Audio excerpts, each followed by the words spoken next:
तो स्वागत है आप सबका हमारे नर्सिंग केयर क्लब के ऑनलाइन सेक्शन में। दोस्तों, आज हम हॉस्पिटल फ्रंट डेस्क कोऑर्डिनेटर के इकाई नंबर 8 पढ़ेंगे, जो है मरीजों के अधिकार और वातावरण। जैसे हम हॉस्पिटल फ्रंट डेस्क वर्कर होते हैं, उनका भी एक अधिकार होता है और उनके साथ में मरीजों का भी कुछ अधिकार होता है। अस्पताल में जब मरीज आता है तो उनके साथ में कुछ उनको रेस्पॉन्सिबिलिटी होती है जो हमें उनको फॉलो करनी पड़ती है। अब पहला है कार्यसूची। कार्यसूची में पहला है मरीज के अधिकार, जो कि हम प्रश्न संख्या 5 से 6 पर हम लोग पढ़ेंगे। दूसरा है कानूनी अधिकारों के नैतिक पहलू कौन कौन से होते हैं, जो कि प्रश्न संख्या 8 से 11 पर हम लोग पढ़ेंगे। तीसरा है मरीज की सुरक्षा और आराम, जो कि प्रश्न संख्या 13 से 14 पर हम लोग पढ़ेंगे। चौथा अभ्यास प्रश्न करेंगे, जो कि हमारी स्लाइड नंबर 7, 12 और 15 पर है। पहला है मरीज के अधिकार। मरीज के क्या क्या अधिकार होते हैं उसके बारे में जानेंगे। HFDK के रूप में आपको मरीज और उनकी देखभाल करने वाले को मरीजों के अधिकारों के बारे में कुछ जानकारी प्रदान करनी होती है। हॉस्पिटल फ्रंट डेस्क कोऑर्डिनेटर के रूप में आपको मरीजों को उनकी देखभाल करने वाले मरीजों के कुछ अधिकार होते हैं, उनके बारे में आपको बताना जरूरी होता है। आपको अपने रोगियों को बताना चाहिए कि आप चाहते हैं कि उनका अनुभव बढ़े।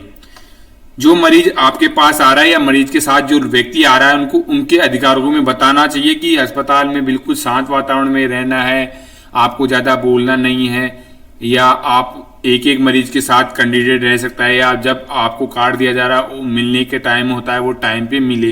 ये चीजें आपको एक मरीज को बताना है और मरीज के साथ वालों को बताना है। अब हमें क्या क्या चीजें इसके लिए जरूरी होती है। एक शोषण, उत्पीड़न, उपेक्षा और दुराचार के सभी रूप से मुक्त एवं सुरक्षित और भय रहित वातावरण में समान पूर्वक इलाज प्राप्त करें। यानी कि हमें शोषण और उत्पीड़न, अपेक्षा, दुराचार के जो रूप होते हैं उनको मुक्त रह के हमें उस वातावरण में समान रूप से मरीज का इलाज करना चाहिए। दूसरा है गोपनीयता, व्यक्तित्व, व्यक्ति मूल्य, विश्वासों के संबंध में समान पूर्वक इलाज प्राप्त करें। जो भी हम गोपनीयता बनाए रखना चाहिए, व्यक्तित्व के साथ व्यक्ति के साथ अटैच रहना चाहिए, अच्छा व्यवहार करना चाहिए, और व्यक्तित्व में जो मूल्य हैं उनके साथ अच्छा विश्वास के साथ काम करना चाहिए। तीसरा है स्वास्थ्य देखभाल की जरूरत के अनुसार उचित समय पर योग्य देखभाल प्राप्त करें। जो भी आज स्वास्थ्य देखभाल की जरूरत के अनुसार उचित समय पर उनकी देखभाल करते रहने, टाइम टाइम मरीज को संभालना चाहिए, मरीज से बातें करना चाहिए, मरीज को टाइम पे मेडिसिन देना चाहिए। ये एक मरीज के अधिकार के अंतर्गत आता है। चौथा है गुणवत्ता पेशेवर अभ्यास के साथ समय पर कर्मचारियों और सेवाओं के लिए रेफर प्राप्त करना। जो भी गुणवत्ता है उनसे हम जब फीडबैक लेते हैं, मरीज और कर्मचारियों के बारे में से हम फीडबैक लेते हैं कि हमारे हॉस्पिटल में आपको कैसा लगा, कैसा है, तो वो फीडबैक फॉर्म हमें पूर्ण रूप से भराना चाहिए। पांचवा दुरुपयोग या उपेक्षा के मामले सुरक्षात्मक और वकालत सेवाएं प्राप्त करना।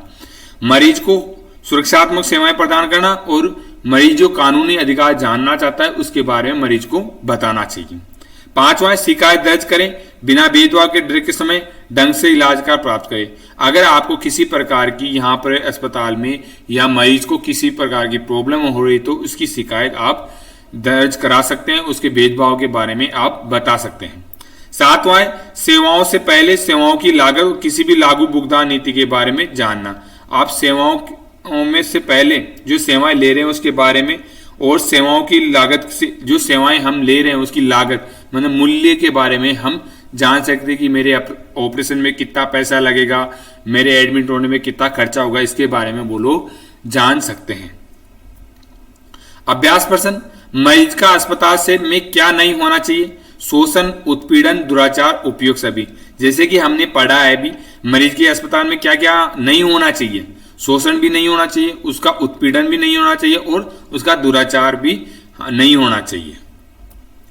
कानून अधिकार नैतिक पहलू। अब जो नैतिक पहलू है वो कुछ कानूनी अधिकार होते हैं, उनका भी जानना जरूरी होता है। पहला है आपको सम्मान सहित सुरक्षित इलाज का अधिकार है।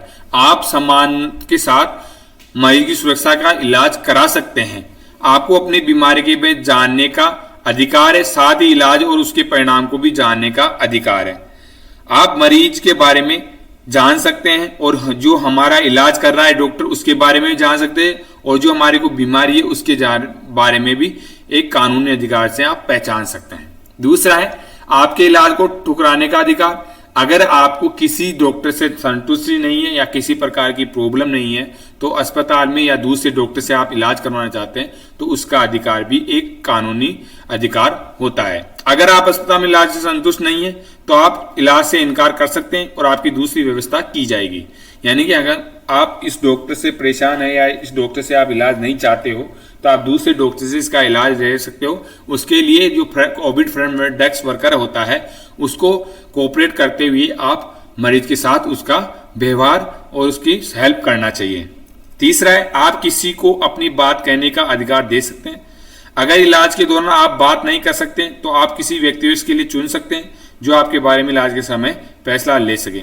अगर ऐसा मरीज जो बोल नहीं सकता, वो अपने खुद का सेल्फ डिस्कशन नहीं कर सकता, तो आपके साथ जो व्यक्ति आया है उनको अच्छी तरह से समझाइए, उनको अच्छी तरह से बताइए और उसको बताइए कि इलाज लेने का क्या इलाज से समय लगेगा या क्या इलाज में आप प्रॉपर रूप से सहमत हैं। चौथा है गोपनीयता का अधिकार। अस्पताल में आपके पास गोपनीयता का अधिकार है। आप डॉक्टर, अस्पताल नर्स आदि से इसके लिए कह सकते हैं। अस्पताल में एक गोपनीयता रखी जाती है। उस गोपनीयता के अकॉर्डिंग कोई सा डॉक्टर देख रहा है, कौन सा नर्स उसको देख रही है और उसका कौन सा इलाज हो रहा है, इसके बारे में एक गोपनीयता रखी जाती है। पांचवा है, आपके पास अपने रिकॉर्ड गुप्त रखने का अधिकार। अगर मरीज चाहता है कि मैं अपने रिकॉर्ड को गुप्त रखना चाहता हूं तो इसका इलाज भी मरीज के पास होता है। आप चाहे तो इलाज के समय के दस्तावेज आप कॉन्फिडेंशियल रख सकते हैं। अपने जो इलाज के दौरान जो भी आपके डॉक्यूमेंट्स उनको आपके पास रख सकते हैं। आपको अपना मेडिकल रिकॉर्ड रिव्यू करने का अधिकार है। अगर आप चाहते हो मेडिकल रिकॉर्ड को रिव्यू करना चाहते हो तो आप उसका अधिकार अपने पास होता है। अगर आप चाहते हो तो भविष्य में अपना दस्तावेज रिव्यू कर सकते हैं। वैसे तो कानून तौर पर प्रतिबंध ना ही होगा। जो भी आपका रिव्यू है, आप चाहते हो फीडबैक मेरा कि मैं वापस आके दिखाया, उस फीडबैक फॉर्म भर रहा हूं कि मुझे इस डॉक्टर ने अच्छा देखा है, ये एक रिव्यू फॉर्म आप भर सकते हैं। या नर्सिंग स्टाफ ने अच्छा काम किया है, एक कोविड फ्रंट डेस्क ने मेरी की हेल्प की है, एक रिव्यू फॉर्म मरीज के साथ भरा सकते हैं या मरीज के साथ वालों से बोल सकते हैं। सातवां, आपको जब तक दूसरा अस्पताल स्वीकार नहीं करता है आपको रेफर नहीं किया जा सकता। जब तक आपको यदि कोई दूसरा अस्पताल नहीं मिल जाता तब तक आपको इस अस्पताल से रेफर नहीं किया जा सकता। यदि आपका अस्पताल आपके दूसरे अस्पताल में रेफर कर रहे हो तो जब तक दूसरा अस्पताल आपको स्वीकार नहीं करता है आपको रेफर नहीं माना जाएगा। जब तक आप अस्पताल से रेफर कार्ड लेके नहीं जाएंगे दूसरे अस्पताल में तब तक आपको रेफर कार्ड नहीं माना जाएगा। आठवां, आपको अस्पताल से बाहरी लोगों से जुड़ने होने वाली लोगों को जानने का अधिकार है।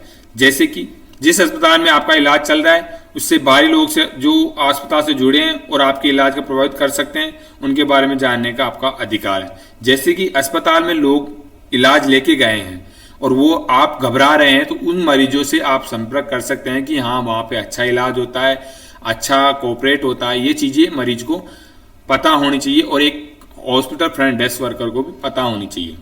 आपके ऊपर होने वाले रिसर्च से आप इनकार कर सकते हैं। अगर आप चाहते हैं कि मेरे ऊपर कोई रिसर्च नहीं करना, मेरे ऊपर कोई नया चीज नहीं लगानी है, उसके लिए आप मना कर सकते हो डॉक्टर को।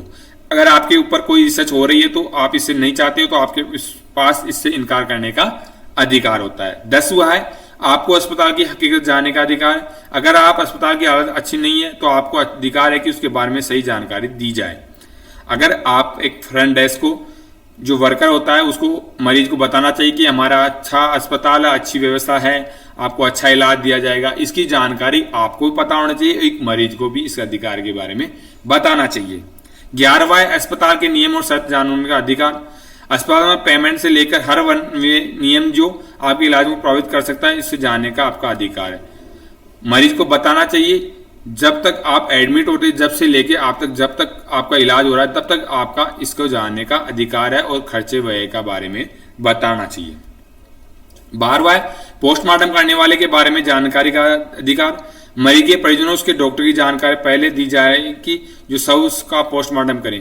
अगर किसी मरीज मरने के उपरांत अगर उसका शव का पोस्टमार्टम किया जा रहा है तो उससे पहले मरीज के परिजनों को जरूर सूचित करना चाहिए कि आपके मरीज का पोस्टमार्टम किया जा रहा है। 13वां, आपके हर तरह के शोषण दूर रखा जाने का अधिकार। किसी भी अस्पताल कोई भी डॉक्टर या आपका हरासमेंट नहीं कर सकता। अगर आपके किसी अस्पताल में कोई डॉक्टर हरासमेंट कर रहा है तो उससे कानूनी अधिकार जानने का अधिकार है कि मुझे कोई हरासमेंट नहीं करे। 14वां है, अपने डॉक्टर के बारे में जानने का अधिकार। अपने बीमारों को आप अपने डॉक्टर के साथ चर्चा करने और आपको इलाज कौन से डॉक्टर कर रहा है इसे जानने का अधिकार भी है। अगर आप चाहते हैं कि मेरा कौन सा डॉक्टर इलाज कर रहा है, मैं कौन सा डॉक्टर ऑपरेशन करेगा, कौन सा डॉक्टर मुझे देख रहा है, इसका अधिकार एक मरीज के पास होता है। अभ्यास प्रश्न 2, मरीज के कुल कितने कानूनी अधिकार है। जैसे हमने अभी पढ़ा है कि मरीज के कितने कानूनी अधिकार होते हैं, 10 होते हैं, 12 होते हैं, 14 होते हैं, 13 होते हैं। तो हमारा जो आंसर होगा वो क्या होगा, 14। मरीज की सुरक्षा और आराम। अब हम एक हॉस्पिटल फ्रंट डेस्क वर्कर होता है, उसको क्या क्या मरीज की सुरक्षा कर सकता है, उसे क्या क्या आराम दे सकता है, उसके बारे में जानना है। मरीज की सुरक्षा और आराम को सुनिश्चित करने के लिए कुछ बुनियादी सुरक्षा सावधानियां और सामान्य दिशा निर्देश जिनका पालन अस्पताल स्टाफ या हॉस्पिटल फ्रंट डेस्क कोऑर्डिनेटर के परिसर को अंदर करना है।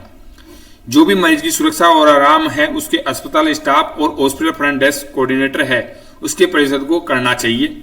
पहला है, कौन कौन से हैं। पहला है, धूम्रपान को स्वास्थ्य और आगजनी दोनों के लिए खतरनाक माना जाता है। अस्पताल में कोई भी मरीज या मरीज के कैंडिडेट को धूम्रपान करने के लिए निषेध मना करना है और वहां पे बताना चाहिए कि अस्पताल में धूम्रपान करना नहीं चाहिए। दूसरा, सुनिश्चित करें कि अस्पताल में धूम्रपान अनुमति नहीं हो। मरीज के कमरे में धूम्रपान वर्जित लागू होना चाहिए। हमें एक बोर्ड लगाना चाहिए कि अस्पताल में वो स्मोकिंग नहीं करना चाहिए। दूसरा है, बाहर जाने से पहले नर्स को सूचित करें। अगर आप बाहर घूमना जा रहे हो या टहलने जा रहे हो तो मरीज के तो उसको पहले नर्स को सूचित करें या जीडी स्टाफ को बताना चाहिए। तीसरा है, नर्स को अवश्य बताएं कि अगर मरीज नकली दांत, सुनने की मशीन, कोऑर्डिनेट लेंस या कृत्रिम उपकरण का इस्तेमाल करता है, यानी नर्स को अवश्य बताएं या डॉक्टर को बताएं कि मरीज ने नकली दांत लगा रखा है, सुनने की मशीन लगा रखी है, कॉन्टैक्ट लेंस लगा रखा है। यदि ऐसे उपकरण लगाए तो पहले नर्स को सूचित करना चाहिए। सुनिश्चित करें कि जब उपयोग में नहीं हो तो उन्हें सही से रखा जाए और अन्यथा वो गलती से टूट सकते हैं। अगर मरीज को एक हॉस्पिटल फ्रंट डेस्क को बताना चाहिए कि अगर आपने कुछ इलेक्ट्रिक उपकरण लगा रखे हैं तो आप जब भी जाएं तो आपके पास रखें, अस्थिर रखें ताकि आपको वो दोबारा उपलब्ध हो सके। चौथा है, किसी भी तरह की घटना जैसे कि जमीन पर फैली सामग्री या टूटा हुआ कांच, इसकी रिपोर्ट संबंधित कर्मचारियों से करें। यदि अस्पताल में एक कोविड डेस्क वर्कर होता है, उसको पता है कि वहां पर कोई टूटा हुआ कांच पड़ा है या कोई रिपोर्ट संबंधित कर्मचारी से नहीं मिल पा रही है तो उसकी हेल्प करे उस चीज को ढूंढने के लिए। अगर कांच टूटा हुआ है तो हमें स्टाफ होता है कर्मचारी, सफाई कर्मचारी, उसको बताना चाहिए। पांचवा, अस्पताल परिसर में शराब या नशीले पदार्थ की अनुमति नहीं देनी चाहिए। एक फ्रंट डेस्क वर्कर को अस्पताल में शराब या नशीले पदार्थ के बारे में उपलब्ध नहीं कराना चाहिए। छठा है, ऑक्सीजन प्राप्त कर रहे रोगियों की विशेष देखभाल होनी चाहिए। जो भी हॉस्पिटल में जिस मरीज को ऑक्सीजन लगी हुई है उसके बारे में बताना चाहिए और उसको बार बार रिव्यू करना चाहिए। अभ्यास प्रश्न 3, अस्पताल परिसर में क्या अलाउ नहीं होना चाहिए। धूम्रपान, खाना, अवैध दोनों, इनमें से कोई नहीं। धूम्रपान इसमें है। धन्यवाद दोस्तों, आपको हमारा वीडियो कैसा लगा। अगर हमारा वीडियो आपको अच्छा लगा लाइक और सब्सक्राइब करें और ज्यादा से ज्यादा इसको शेयर करें ताकि ये वीडियो हमारे YouTube चैनल पर अच्छी तरह से आगे बढ़े और हमारे नर्सिंग केयर क्लब के बारे में लोग जानें। धन्यवाद।